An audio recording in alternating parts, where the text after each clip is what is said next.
오늘 우리가 함께 살펴볼 말씀은 원래는 제목이 주여 우리는 연약합니다 라는 제목 외에 사실은 다른 제목이 하나가 더 있었습니다. 그 제목은 밧세바 증후군이라는 제목을 갖고 한참 고민하다가 주여 우리는 연약합니다 라는 제목으로 바꾸어서 오늘 설교를 하게 되어졌습니다. 딘 러드윅과 그리고 클린턴 롱네커라는 분이 비즈니스 윤리저널이라는 것에 한 논문을 기재하였습니다. 그 논문의 제목은 밧세바 증후군이었고 부제는 성공한 리더들의 윤리적 실패라는 제목이었습니다. 이 논문에서 다루고 싶었던 것은 무엇이었냐면 왜 성공한 리더들 그리고 회사의 CEO들 그리고 정치인들, 대통령조차도 왜 그렇게 자주 윤리적인 문제 앞에 그렇게 쉽게 무너지는가에 대한 연구를 한 것을 논문으로 기재했던 연구 내용이었습니다. 이 연구에서 학자들은 성경의 한 인물을 주목합니다. 그 인물이 바로 오늘 우리가 함께 살펴보고 있는 말씀의 주인공인 다윗입니다. 특별히 다윗의 일생 가운데 어느 시점을 학자들이 주목했냐면 그가 많은 사람들의 칭송을 받고 인정함을 받은 그 시기에 주목하였습니다. 우리가 알다시피 다윗은 물맷돌로 청소년 시기에 물맷돌로 골리앗이라는 맹장을 무너뜨리고 그리고 이스라엘을 블레셋이라는 나라에서 건짐해준 아주 유명한 청소년이었죠. 그래서 그를 기념하면서 사울은 자기의 사위로 삼았고 그리고 백성들은 승전가를 올리며 행진하고 있는 군대들 앞에서 춤을 추며 사울이 죽인 자는 천천히요 다윗이 죽인 자는 만만이로다 라고 하며 그 역사를 축하하였습니다. 그러나 오히려 그 말이 독의 화살이 되어서 다윗의 인생을 어렵게 만드는 첫 출발점이 되어졌죠. 사위를 더 이상 믿을 수 없다라는 생각이 들었던 사울왕은 자기의 아들 요나단에게 왕위를 물려주고 싶어서 공식적으로는 아니었지만 이 다윗을 죽이려고 달려들기 시작했습니다. 그래서 13년 동안 줄기차게 쫓아다니면서 어떻게 하면 저 다윗을 죽여서 내 이 가문의 왕위를 온전하게 세울 수 있을까에 집중하게 되어졌죠. 그러나 하나님은 다윗을 구원하시고자 작정하셨고 또 다윗은 그 하나님을 온전히 신뢰함을 통하여서 어린 목동에서 한 나라의 왕으로 등극할 수 있도록 하나님께서 역사해 주셨습니다. 여러분, 이런 입지적인 인물이었던 다윗이 오늘 말씀은 그의 왕이 그의 신앙에 있어서 결정적인 오점을 남기는 일이 발생됩니다. 이 일은 자기 혼자 이룬 일이 아니었고 자기와 한 여자 밧세바와 함께 행한 악한 모습이었죠. 이 모습을 통하여서 성경은 하나님은 뭐라고 평가하시냐면 악하다, 네가 죄를 지었다 라고 평가하는 그 일을 다윗이 범합니다. 오늘 이 말씀의 또 다른 주인공인 밧세바에 대해서 우리가 조금 살펴봐야 됩니다. 성경은 오늘 본문 말씀에 이르기까지 밧세바에 대해서 전혀 언급하지 않습니다. 그러나 오늘 본문을 기점으로 해서 밧세바가 누군지에 대해서 공식적으로 언급하는데 그의 남편은 우리야였습니다. 여러분, 우리야는 다윗에게 있어서 5손가락에 들어가는 최고의 장수들이 있었고 그리고 이 5손가락의 장수들 외에 37명의 용사라고 불리는 또 장군들이 있었습니다. 그들이 얼마나 용맹하고 얼마나 충성된 신하였든지 사무엘하 말씀에 가보면 16장 말씀에 넘어가 보면 그들의 다윗의 충복들의 이름을 다 기록해 놓을 정도였습니다.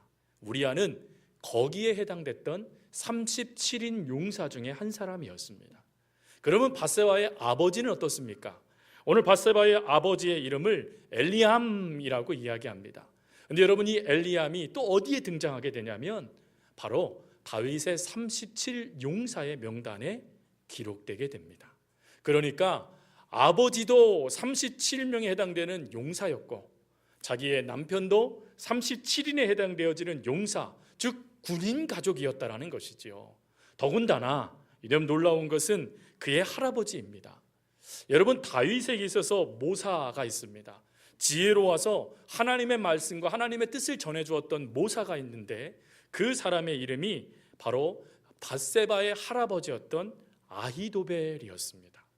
그러니까 이 할아버지도 다윗과 연결되어 있는 충신이었고 자기의 아버지도 자기의 남편도 다윗의 충신 가문이 바로 밧세바의 가문이었습니다. 그러니까 밧세바가 뜬금없이 모르는 사람이 갑작스럽게 다윗 눈에 든 것이 아니라 충신이었기 때문에 다윗 곁을 지키는 가족이 된 것이죠. 다윗 곁을 지키게 되어지니 왕궁 곁에서 살게 되어지고 그러다 보니 목욕하는 것이 눈에 들어오게 된 것입니다. 사무엘상 16장 말씀에 가보면 다윗이 하나님 앞에 부름받는, 기름 부음 받는 역사들이 기록되어지죠. 여러분, 그곳에서 하나님께서 다윗에게 사무엘을 통하여 기름을 붓게 하시자마자 성경은 이런 말씀을 더하십니다. 하나님의 영에 크게 감동되더라. 여기서 하나님의 영에 크게 감동된다라는 것을 오늘날로 우리가 즐겨 쓰는 말로 쓰면 성령 충만해지더라라는 뜻이지요. 이렇게 성령 충만함으로 믿음으로 또 모든 것을 하나님과 더불어 모든 것을 결정하고 살았던 다윗, 그리고 그 어느 누구에게도 믿음은 뒤처지지 않을 정도로 믿음 하나는 자신이 있었다라고 말하는 다윗의 인생에 바로 이런 심각한 오점이 찾아왔다라는 것이죠. 근데 그 오점이 언제 발생됐냐면 다윗이 가장 번성하여져서 그의 이름이 많은 사람들에게 인정받을 그 시점에 다윗의 이 사건이 발생되었다라는 것입니다. 그래서 학자들은 바로 이 시점을 주목하여 보면서 연구 논문에 다음과 같은 글을 적어놨습니다. 소위 성공했다는 사람들, 정점에 올라가 막강한 영향력을 발휘하는 리더가 되면 인간은 성공에 도취한다. 그래서 자신은 어떤 경우라도 이 모든 상황과 결과를 통제할 수 있다는 과도한 자신감에 빠진다. 이것이 밧세바 증후군이다. 즉 내가 하나님의 은혜를 받고 하나님의 역사 가운데 모든 것이 잘 되니까 이제는 내가 모든 것을 통제할 수 있어. 이제는 모든 것을 내 손 안에서 다 움직일 수 있을 정도로 나는 그런 능력이 있어 라는 그 순간에 기가 막히게 사단은 파고 들어가서 그 영혼과 또 그와 관련된 이들을 무너뜨려 버린다라는 것이지요. 이 논문을 가만히 좀 보다가 문득 말씀이 제 안에서 계속해서 되뇌는 말씀이 하나가 있습니다. 그 말씀이 무슨 말씀이냐면 고린도전서 10장 12절 말씀이죠. 그런즉 너희는 선줄로 생각하는 자는 넘어질까 조심해라. 여러분, 하나님은 우리를 너무나 잘 아시는 것 같아요. 너무나 잘 알고 계시기 때문에 우리가 어느 순간에 넘어질 거라는 것 알고 계시는 것 같습니다. 그래서 우리에게 주시는 말씀이 너는 언제든지 넘어질 수 있다라는 것을 기억해라 라는 것을 오늘 우리에게 말씀해 주시는 것 같습니다. 오늘 이 말씀을 듣다 보면 혹 성도님들 가운데 이런 생각을 갖고 계시는 분이 계실지 모르겠습니다. 목사님, 저는 그냥 평범하게 그냥 주의 일들을 감당하는 그냥 하나님의 사람이니까 걱정하지 않으셔도 됩니다. 이런 잘못된 모습들 제 안에는 나타나지 않을 수 있습니다 라고 말이죠. 그런데 여러분, 사실 다윗에게만 이 모습이 나타나는 게 아니라 오늘 우리의 삶에도 이런 모습들이 나타난다는 것을 우리는 인정해야 됩니다. 한 예를 든다면 여러분, 담배값에 보면 담배값 뒤에 담배로 인하여서 발생된 병, 그게 얼마나 심각한지를 사진으로 부착되어져 있죠. 근데 그 사진을 보면서 담배 피우는 분들이 뭐라고 생각하는지 아십니까? 이거는 나와 상관없는 일이야. 나는 담배를 10년, 20년 펴도 나는 괜찮아 라고 생각해요. 근데 이렇게 나는 괜찮아 라고 생각하는 사람들 중에 괜찮다라고 하면서 사망하는 사람들이 몇 명이나 될까? WTO에서 예측을 하나 했는데요. 그 예측에 의하면 2004년도 예측입니다. 지금은 더 많아지겠죠. 2004년도에 나는 괜찮아, 난 담배 펴도 몸 건강해 라고 자만하고 방심한 사람들 중에 그대로 담배 때문에, 흡연 때문에 죽은 사람이 대략 540만 명이라고 합니다. 전 세계적으로. 그래서 20세기 통틀어 몇 명 정도가 담배와 관련해서 죽었는가? 1억 명 정도가 죽었답니다. 그러니까 내가 방심하는 그것이 나를 죽일 수 있다는 것입니다. 그런데 문제는 그 방심이 나만 죽이지 않고 내 곁에 있는 이들도 죽인다는 것이죠. 여러분, 술의 문제도 여러분 기억해 보십시오. 지금 술 가운데 특별히 문제가 되는 것 중에 하나가 음주운전입니다. 근데 이 음주운전 하시는 분들, 야야 그거 하면 안 돼 라고 말려도 그분들이 뭐라고 말합니까? 괜찮아, 내가 몇 년 동안 운전했는데 나 지금 술 먹어도 나 겉돈 없어 라고 생각하여 움직이다가요, 한 해 몇 명이 죽는 줄 아십니까? 그도 죽고 남도 죽는 게 4,500명이랍니다. 우리나라에서만. 음주운전 때문에 말이죠. 근데 이런 모습이요, 술과 담배에만 극한되지 않고 신앙생활에도 그렇게 나타난다는 것을 우리는 인정하셔야 돼요. 신앙생활을 해나가면서 방심하는 것이 무엇이냐면, 하나님의 은혜를 받고 하나님의 사랑 가운데 거하게 되어지면 그 사랑과 은혜가 너무 크고 감사하여 순간 나도 모르게 하나님을 놓치는 일이 발생된다는 것입니다. 그래서 그 어렵고 힘든 과정을 건져 나갈 때는 그렇게 기도하고 그렇게 말씀 보고 그렇게 하나님을 사모하며 늘 성전 앞에 나와 하나님께 기도하는 것이 1등이었던 이들이 방심하게 되어지니까 말씀 보지 않습니다. 기도하지 않습니다. 심지어요, 하나님에 대한 어떤 것도 나는 괜찮은데 아이 저 사람들은 잘못됐네 라고 자신의 잘못된 생각을, 자신의 잘못된 신앙은 점검해 볼 생각도 하지 않고 남을 비난하는 도구가 되어지는 일들이 얼마나 많이 있습니까? 그런 면에서 오늘 성경에서 말씀하시는 이 다윗을 통하여 보여주는 밧세바 증후군은 단지 밧세바를 통하여 그 모습을 보았던 다윗에게만 보여지는 모습이 아니라 오늘 이 땅을 살아가는 누구나 다 이런 모습의 문제들이 얼마든지 발생될 수 있다라는 하나님의 경고라는 것이죠. 그러면 사랑하는 성도 여러분, 어떻게 하면 우리들이요 이렇게 밧세바 신드롬처럼 자기들도 모르는 사이에 방심하고 자기도 모르는 사이에 신앙이 병들을지도 모르고 살아가는 그런 모습에서 벗어나 하나님께서 원하시는 그 목적, 표대를 향하여 힘들더라도 더디더라도 끝까지 걸어갈 수 있을까요? 오늘 그거에 대해서 본문은 두 가지를 우리에게 말씀해 주십니다.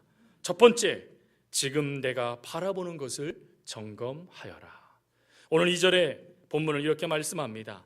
저녁 때에 다윗이 그의 침상에서 일어나 왕궁 옥상에서 거닐다가 그곳에서 보니 한 여인이 목욕을 하는데 심히 아름다워 보이는지라. 제가 질문 하나 드릴 테니까 한번 맞춰보십시오. 밧세바가 진짜 예뻤을까요? 덜 예뻤을까요? 어떠실 것 같아요? 밧세바가 뿅 갈 정도로 미스 코리아처럼 예뻤을까요? 아니면 그냥 예뻐 보였을까요? 어땠을 것 같습니까? 오늘 성경이 뭐라고 이야기하냐면 심히 아름다워 뭐래요? 보이는지라. 그러니까 다윗 눈에는 심히 아름다웠다는 거예요. 근데 하나님이 보실 때에는 그냥 평범했다라는 것이죠.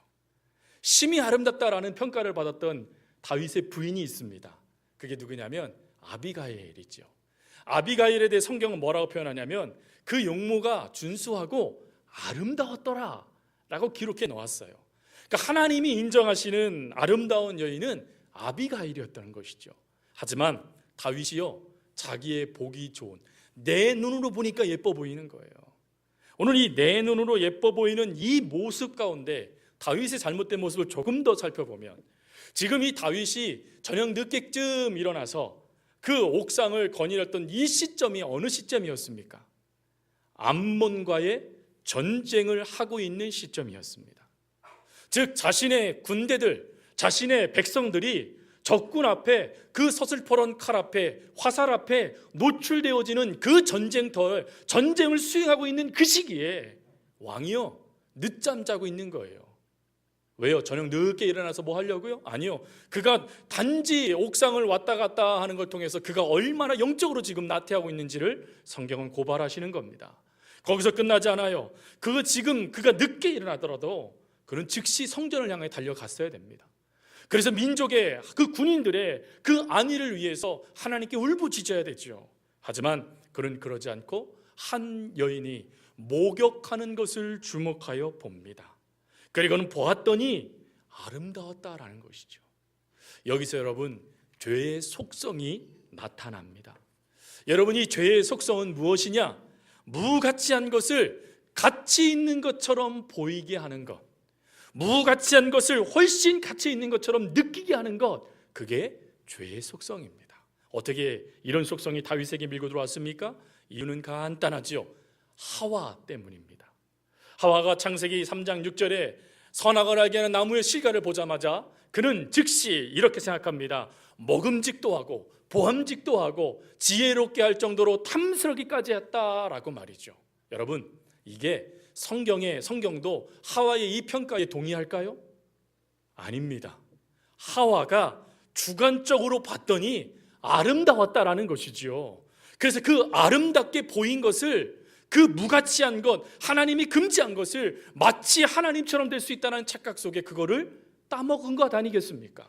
그 죄의 유산을 그대로 타고난 다윗이기에, 다윗도 하나님의 은혜 가운데 있었을 때는 그것이 보이지 않았지만 하나님의 은혜가 사라지니까 내가 보이는 그것을 보고 아름답구나 라고 인정하는 그 모습이 다윗에게 나타났다라는 것입니다. 사랑하는 성도 여러분, 지금 여러분들이 바라보고 있는 것들은 무엇입니까? 지금 여러분들의 눈에 바라봄을 통해서 아름답다라고 여기며 마음을 빼앗기고 있는 것들은 무엇입니까? 바로 그것만 살펴보아도 여러분들의 신앙이 하나님 앞에 올바로 서 있느냐, 하나님 앞에 어긋난 잘못된 방향 가운데 내가 서 있느냐를 점검해 볼 수 있다라는 것이죠. 혹시 여러분들이 잘못된 것을 바라보고 있다라면 시선을 하나님께로 올릴 수 있는 은혜가 있길 바랍니다. 시편 123편 1절 2절에 이런 고백을 합니다. 하늘에 계신 주여, 내가 눈을 들어 주께 향하나이다. 상전의 손을 바라보는 종들의 눈같이, 여인의 손을 바라보는 여종의 눈같이 우리의 눈이 여호와 우리 하나님을 바라보며 우리에게 은혜 베풀어 주시기를 기다리나이다. 여러분, 하나님을 바라보며 내가 종이라는 것을 인정하고 하나님께서 무엇을 원하시는지에 초점을 맞춘다면 하나님이 원하는 것 뜻대로 살아가지 않겠습니까? 그런데 우리들은 하나님을 바라본다라고 말하면서 주만 바라볼지라 라고 찬송하면서 하나님이 보이는 것이 아니라 하나님처럼 왜곡된 잘못된 것들을 바라보고 있지는 아니한가라는 것이죠. 혹 엉뚱한 것에 견누지라는 성도가 있다면 믿음의 주여 온전케 해주시는 이인 예수 그리스도를 온전히 바라볼 수 있는 은혜가 있길 바랍니다. 그래서 우리의 시선이 세상이 말하는 기준, 내가 아름답게 보이는 것이 아닌 하나님을 바라보기 시작할 때 하나님은 아브라함처럼 우리의 눈을 들으셔서 말씀하세요. 동서남북 모든 것을 바라보아라. 내가 너와 함께하는 징표가 될 거란다 라고 말이죠. 사랑하는 성도 여러분, 하나님께서 바라보는 걸 내가 바라보기 시작할 때 하나님의 살아계심이 느껴지기 시작할 것이며, 하나님을 바라보기 시작할 때 하나님은 여러분들의 삶 속에 역사하시기 시작하실 것입니다. 그리고 직접 일하시면서 여러분들의 인생을 하나님됨을 보여주는 인생으로 바꾸어 주실 것입니다. 그러므로 오늘 이 시간에 지금 내가 바라보고 있는 것이 하나님인지, 내가 보기 좋아하는 아름다운 것인지 그것을 점검하여 다시금 하나님을 온전히 바라보는 믿음의 사람들 다 되어줄 수 있기를 바랍니다. 그리고 두 번째로, 이 다윗을 통하여 하나님께서 오늘 우리들에게 깨닫고자 하시는 두 번째 은혜는 신앙의 제동장치가 있는가를 살펴보라라는 것입니다. 오늘 다윗이 방심하여 그가 곱비 뿔린 망아지처럼 움직이는 모습을 보십시오. 2절에 한 여인이 목욕하는 것을 눈여겨봅니다. 그리고는 아름답다라고 이야기합니다. 거기서 끝납니까? 아니죠. 즉시 그 다음 절에 사람을 보내요. 저 여인이 누구냐라고 묻습니다. 그럴 때 여러분, 이 다윗의 유혹과 방심, 그리고 잘못된 이 생각이 제동 걸리는 일을 신하가 그대로 얘기해 주지요. 그게 무엇이냐면 유부녀입니다 라고 말해 주었다라는 것이죠. 그가 지금 누구의 부인이고 누구의 딸이다라는 것을 정확하게 알려주었습니다. 근데 여러분, 한 번 제동장치가 망가지니까 이 죄의 유혹을 그가 통제하지 못하고 오히려 죄의 통제가 되어져서 여기서 멈추지 않고 즉시 그 다음 절에 뭐라고 말하냐면 그 여인을 데리고 오너라 라고 명령하고 그 여인과 동침했다 라고 말합니다. 여기서 끝납니까? 아니요. 죄는 들추어지게 되어지죠. 죄가 들추어지니까 이걸 감추려고 그의 충신이었던 우리아를 암살 교사하였던 이가 다윗이었습니다. 그리고 이 사건을 통하여 여러분, 그 아름다운 믿음의 가정이 완전히 깨어져 버렸습니다. 이게 다윗에게 보였던 모습이었다라는 거예요. 한 번 죄에 노출되고 한 번 죄에 제동장치가 없는 차에 탑승해 버리니 나도 남도 멸망시키는, 무너뜨려 버리는 그 서스럼 없는, 제동장치가 없는 고삐 뿔린 망아지 같은 모습이 다윗에게 보여졌다라는 것이죠. 물론 이것에 대해서 첫 번째 이유를 그가 잘못된 것을 바라봤기 때문이다라고 말씀을 드렸습니다. 그러나 이것보다 더 중요한 문제가 있었습니다. 오늘 이 본문 말씀 다음 사무엘하 12장 말씀에 가보면 하나님께서 나단이라는 선지자를 다윗에게 보내십니다. 나단이라는 선지자를 다윗에게 보내시면서 한 단어를 2번 반복하여 말씀하시는 말씀이 있습니다. 그 말씀이 무엇이냐면 하나님께서 하신 말씀은 업신여기다라는 말씀입니다. 내가 여호와의 말씀을 업신여기고 나 보기에 악을 행하였으나. 그러니까 이 다윗이 지금 이 잘못된 제동장치가 무너질 수밖에 없었던 이유가 바로 이 업신여기다라는 뜻에 담겨져 있다라는 것이죠. 업신여기다라는 이 뜻은 경멸하다는 뜻으로 성경에 85번이나 쓰여지는 단어입니다. 근데 이 단어에 실제적인 의미가 하나가 있습니다. 그것이 무엇이냐면 본질을 부정하며 지도를 거부하다라는 것이 업신여기다라는 뜻이에요. 그러니까 지금까지 다윗이 하나님의 은혜 가운데 왕이 되고 하나님의 인도함 가운데 위대한 하나님의 역사를 이루었다는 것은 하나님께서 함께 하신 역사였는데, 다윗이 그 하나님의 그 지도를 거절해 버렸다라는 것입니다. 하나님, 내가 이 나라 왕입니다. 왕, 저도 제가 알아서 이 모든 것 할 수 있습니다 라고 말을 하며 하나님께서 붙잡아 주심으로 그가 왕이 됐음에도 불구하고 하나님의 손을 뿌리쳐 버렸다라는 것이지요. 여러분, 이렇게 뿌리쳐 버렸을 때 하나님은 제동장치가 고장난 차처럼 그를 그냥 몰아가 버리게 만드셨다라는 것입니다. 하지만 하나님이 붙잡힌 바 되었을 때 다윗의 모습은 얼마나 위대합니까? 사울왕에 의해서 그가 쫓김을 당하다가 굴에 숨었는데 마침 사울왕이 어느하게 그 자리에 들어와서 잠을 자는 거예요. 그때 신하 종들이 말합니다. 가서 죽이겠습니다. 그때 다윗이 말합니다. 내가 어찌 하나님의 기름 부음 받은 자를 죽일 수 있으리요? 나는 그와 같은 죄를 범하지 않겠다 라고 하여 내가 아닌 하나님의 뜻에 모든 것을 맡기는 위대한 모습을 보여줍니다. 그러나 하나님의 손이 풀려지게 되어지니까, 하나님이 더 이상 다윗을 붙잡아주지 아니하시니까 다윗이 오히려 다윗을 죽이는 그 모습으로 오늘 우리들에게 보여지고 있더라라는 것이지요. 하지만 하나님은 다윗의 처음의 모습을 어떻게 이끄셨습니까? 하나님의 영이 그와 함께하도록 하셨습니다.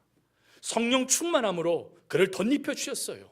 성령 충만이 무엇입니까? 우리는 성령 충만 그러면 자꾸 능력을 이야기해요. 성령 충만 그러면 자꾸 무엇인가 하나님의 놀라운 역사, 은사들을 받는 것이 성령 충만이라고 얘기합니다. 근데 성령 충만의 핵심은 하나님, 내가 내 삶의 주인이 아닙니다 라고 인정하는 게 성령 충만입니다. 하나님께서 내 인생의 주인이십니다, 하나님께서 내 인생을 이끄십니다 라고 고백하며 실제로 그것을 맡기는 게 성령 충만이었습니다. 여러분, 하나님께서 그 고백대로, 그 역사대로 다윗을 붙잡으니까 매 순간 자기가 할 수 있는 모든 역사에 절제가 되기 시작하는 거예요.